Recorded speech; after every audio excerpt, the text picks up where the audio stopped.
Hi everybody and welcome back to Brody's Chess on YouTube.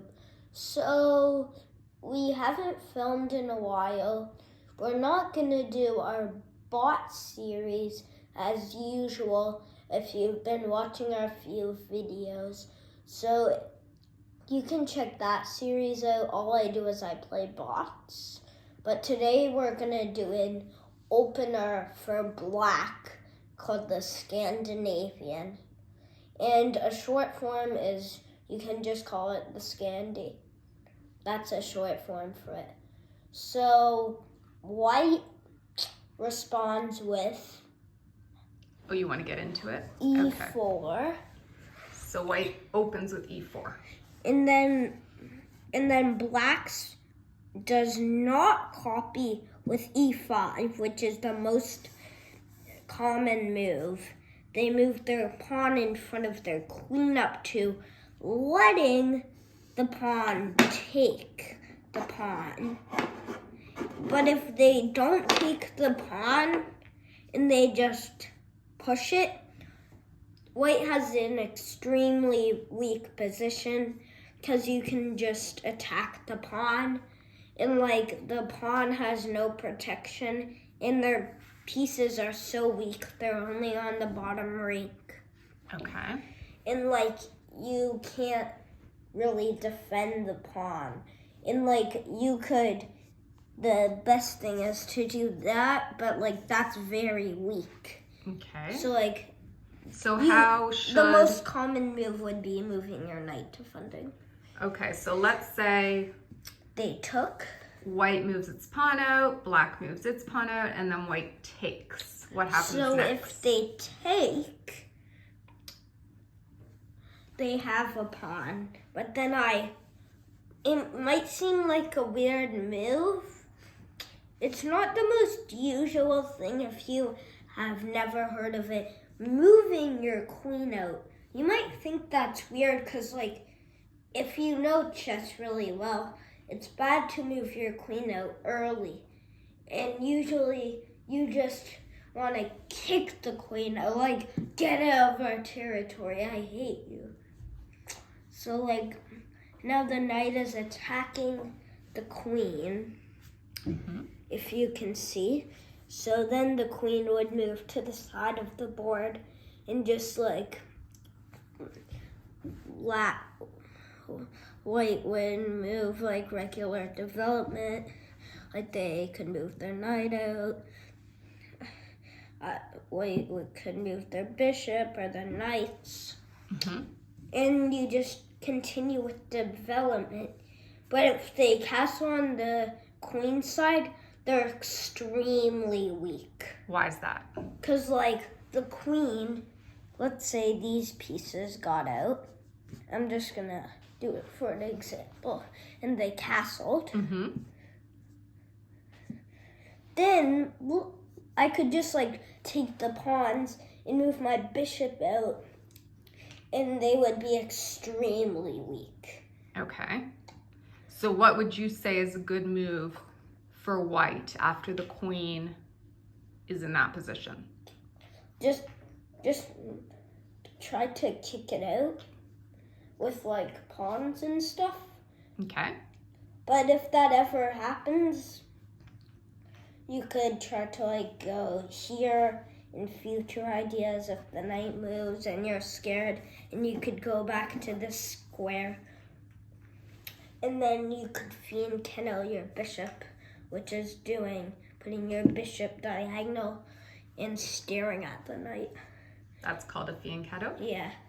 But if they don't castle and they castle on king's side, my queen can still just slide to the other side easily. Okay. And I'll tell you a little bit more if they take the pawn. Okay. So I'm just gonna... Yeah, set it back up. Just give me 1 second.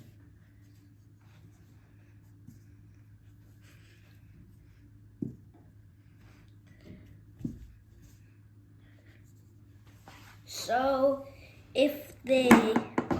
Oops. Sorry.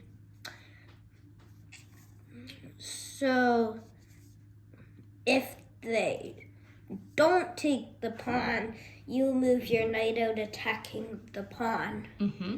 And then the most common move would be the knight defending, not the queen. Right. So if they So if you do move your that, knight, yeah. I would just try to move my bishop out and just have a regular game. So this way the knight is protecting the white pawn. And just do what you usually do, and it will be more of a regular game. Mm-hmm. Yeah, you can see that if the black knight took the white pawn, then the white knight could just take that black knight. But if they do it with defend it with the queen instead, they have an extremely weak position. Because you might think usually that's bad, but they can't move to that square, and my pawn's not even there, so they don't worry about that fork. Right. You can do it with the pawn. It would be very dangerous to put and the then queen they in. might move their queen back and just like try to That's just wasting moves. just like move your pawns up. Actually, if they move their queen back, just take the pawn. But if they move to the side, just move your pawn up. They'll probably take with the pawn, not the knight. And then the pawn has two defenders, the queen and the knight.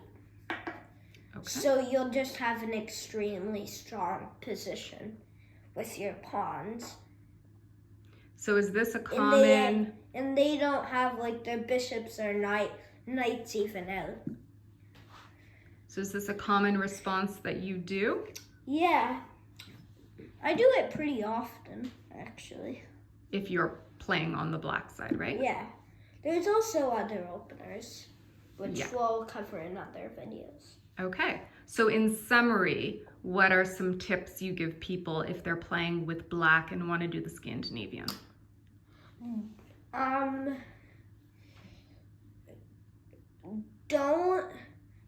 If they do a strong attack on your queen, don't try to stay in attack. Try to move it back on your side. Don't try to hunt even more. Like if the pawns are here, don't say like, I'm gonna try to like I'm gonna try to like move to like this square. You don't stay in their territory because they'll eventually trap your queen. And it might be hard because none of your other pieces will have a chance to move. So let your other pieces move. The point of it is your queen stays on that square and your pieces develop. Okay. But like it's supposed to be like scary because they're like, oh no, the queen's gonna attack, what do I do? But like it's actually just a trick because you're not gonna do anything until your other pieces come out. Like this knight would probably be the most powerful piece in this bishop. The queen side would be the bishop, this bishop and knight, and this bishop would be powerful because they can come easily there. But this knight is harder because you need to do a couple moves to get to there.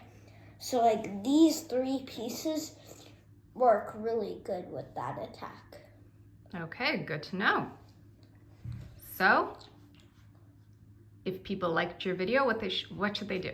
Don't forget to subscribe and like and share this video with your friends. And stay tuned for some other tips and tricks on openers that Brody likes to use. Yeah. Thanks for watching. Bye.